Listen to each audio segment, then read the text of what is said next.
If there's any manhwa, Buddha manhwa specifically, that deserves a anime adaptation, it is definitely this one. Okay? Oh my god. This is the one of the Buddha manhwas that it heavily deserves it. It is the one Buddha manhwa that deserves it because the paneling is so boss. You have no idea. Okay, this is Legend of the Northern Blade, one of my favorite Muram manhwas out there, simply due to how the writer draws his fights. Okay, he makes them like I'm watching an anime. Some of these are super intense, but even the story is so well written as well. It's obviously a revenge story, so not something you haven't seen before. But the one thing that it does have, right, is the way it writes its revenge story. It takes it's over a long period of time, and it takes its time getting there.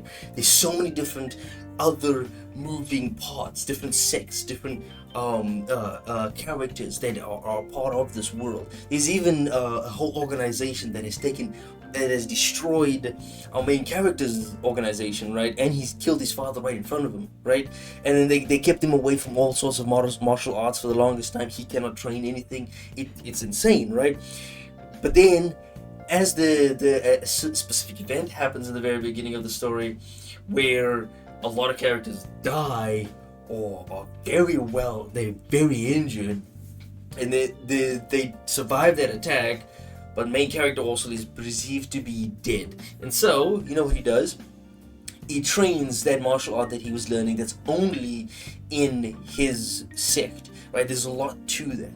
But the best thing about this manhwa is not only its storytelling, it's the art. Oh my god, the fighting art style. Just look at this one panel. I can scroll through to multiple panels of this manhwa. There's a lot of like pages of just nothing being said and him just drawing characters as they move.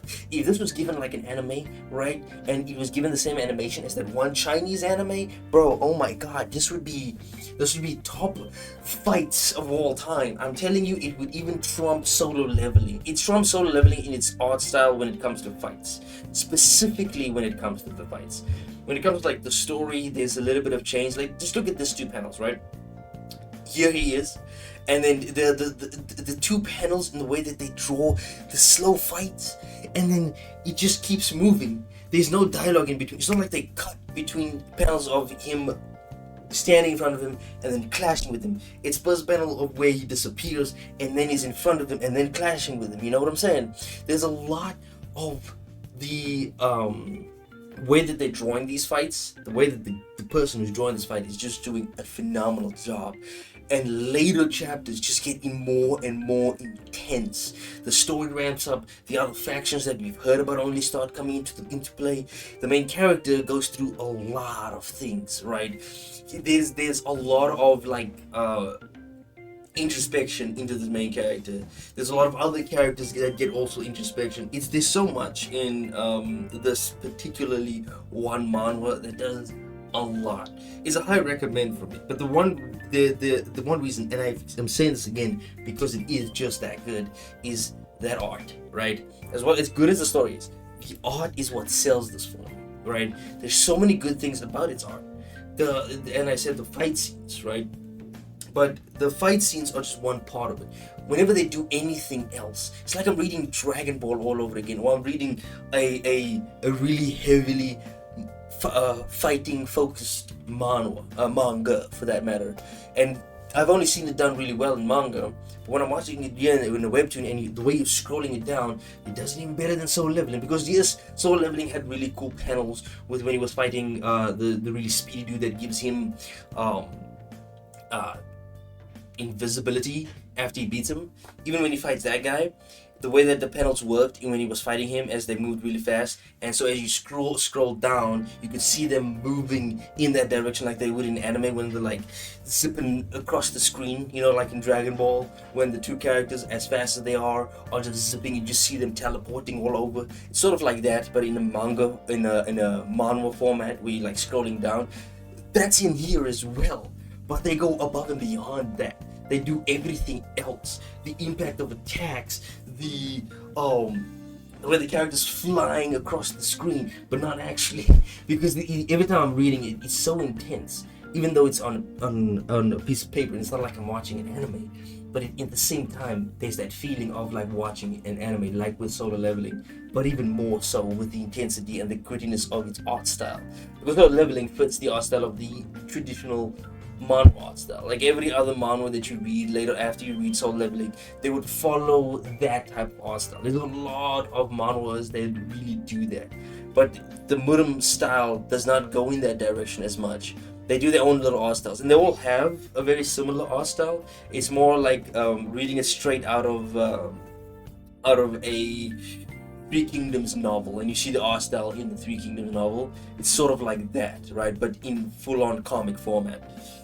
Because throughout this whole thing, it's just that, you know, the way they're drawing each of the that's how their art style usually is. But each one of them have something distinct, right? Some have even more detail into the character designs, and then others have even more detail into the fights and how they draw their fights. Because it just keeps going. As you can see with this one, it just keeps on fighting.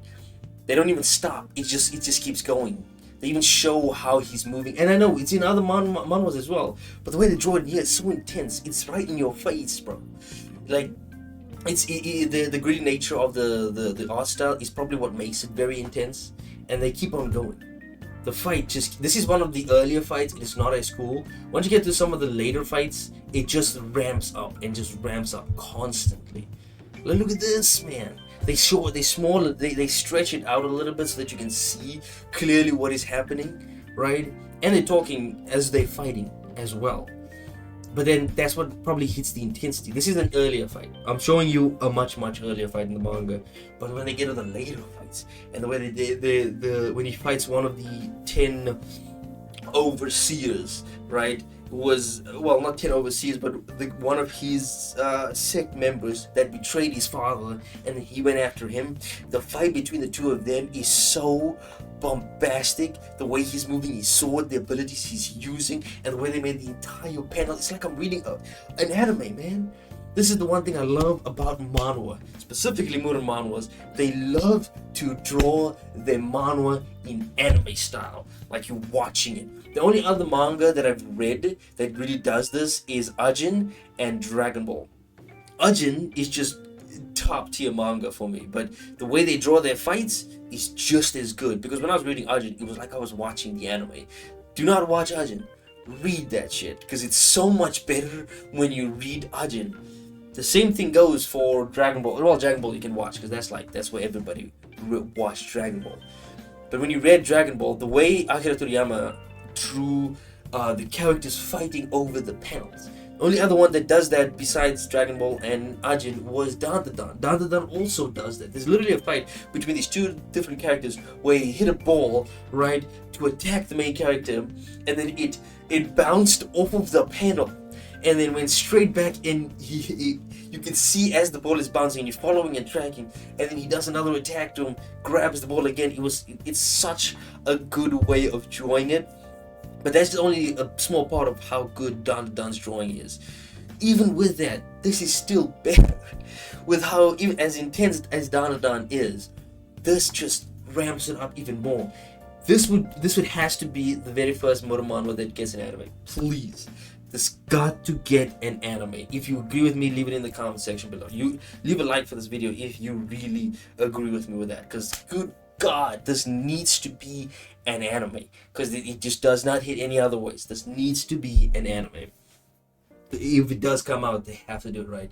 Get the right studio for it, bro. Just like get that Madhouse, get that Mappa studio, bro. Get somebody that can draw or do animation with these type of art styles. Like, it's someone who can do it like this. Because this looks like it is completely drawn by hand. Even though it probably is. All the others are drawn by hand, but this one looks like he just pulled out a piece of paper and started drawing over the pencil and then coloring it in. Because that's how good it's chef's kiss, bro. It's so good.